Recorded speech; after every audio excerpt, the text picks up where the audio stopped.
Education के BZU PHP project के सिलसिले में आज हम सेशन नंबर 5 के अंदर जो डेटाबेस हमने बनाया है उसके अंदर हमने एक टेबल बनाई है। आपका पहला काम, कुछ चीज़ें आप लोगों को PHP के अंदर या प्रोजेक्ट बनाते हुए इनिशियली करनी होती हैं और उसके बाद आपको उनको करने की ज़रूरत नहीं होती। उन्हीं में से एक ये है कि आपने कॉन्स्टेंट बनाने हैं, कनेक्शन इस्टेब्लिश करना है, फिर आपने डेटाबेस के साथ कनेक्शन इस्टेब्लिश करना है। डेटाबेस के साथ एक दफ़ा कनेक्शन इस्टेब्लिश करने के बाद आपको दोबारा उसकी कनेक्शन की करने की ज़रूरत नहीं। और एक बात रिमाइंड करें, जैसे हमने यहाँ डेटाबेस बनाया है, आपने सेम टू सेम ऊपर भी एक डेटाबेस इसी नाम से बनाना होगा। ऊपर से मुराद मेरी होस्टिंग साथ है। अब ये बिलफर्ज हमारी कमांड आ चुकी है, ये कनेक्शन है। अब हमने इसी कनेक्शन वाली फ़ाइल के अंदर ही हमने डेटाबेस का नाम बनाना है। अब बिलफर्ज आप ये भी कर सकते हैं कि कॉन्स्टेंट्स के अंदर ही आप डिफ़ाइन एक और कर लें, जैसे मैं ये डिफ़ाइन कर रहा हूँ, क्योंकि ये भी एक कांस्टेंट है, इसका चेंज होने का कोई चांस नहीं है एक के साथ। तो आप अपने डेटाबेस का नाम एक दफ़ा चेंज हो चुका हुआ है, तो इसका नाम y2u educa_db है।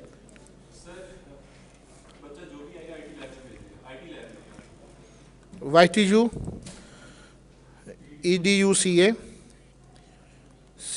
educa_db ये मेरा डेटाबेस का नाम हो गया। मैंने इसको डिफ़ाइन कर दिया, इसको सेव कर लीजिए। अब मेरे पास जो कनेक्शन की फ़ाइल है, ये मेन फ़ाइल आपकी रहेगी। इसके अंदर आपने एक कमांड है, एक जो वैल्यूज़ है ना, हम उसमें एक रिज़ल्ट बना के हम उसके अंदर वेरिएबल स्टोर करते हैं। इसका नाम हम कौन रख देते हैं कनेक्शन के लिए, क्योंकि ऊपर आपका कनेक्शन है जबकि आपका नीचे सेलेक्ट है। अब हमने ये चेक करना है, रिजल्ट के नाम से बनाते हैं mysqli_select_db। ये हमारी कमांड है। इसमें हमने दो चीज़ें देनी है, एक पहले आपने लिंक देना है और फिर DB नेम देना है। तो हमारे पास ऊपर कौन कनेक्शन बना हुआ है, ये कौन के नाम से पहले अपने एक वैल्यू देनी है, फिर दूसरा आपने DB नेम देना है। वहाँ मैंने क्या कॉन्स्टेंट में रखा था, DB रखा था ना,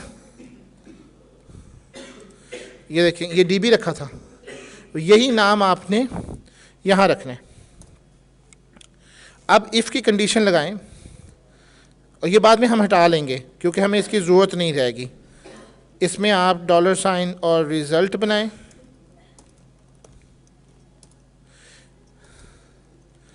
eco unable to connect with the database.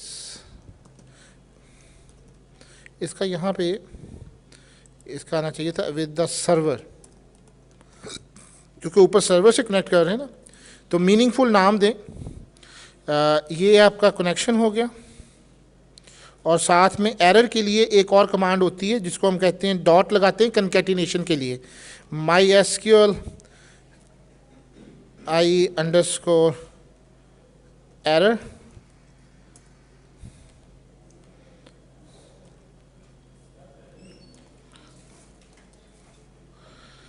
Else में आप बता दें echo connection with the database established.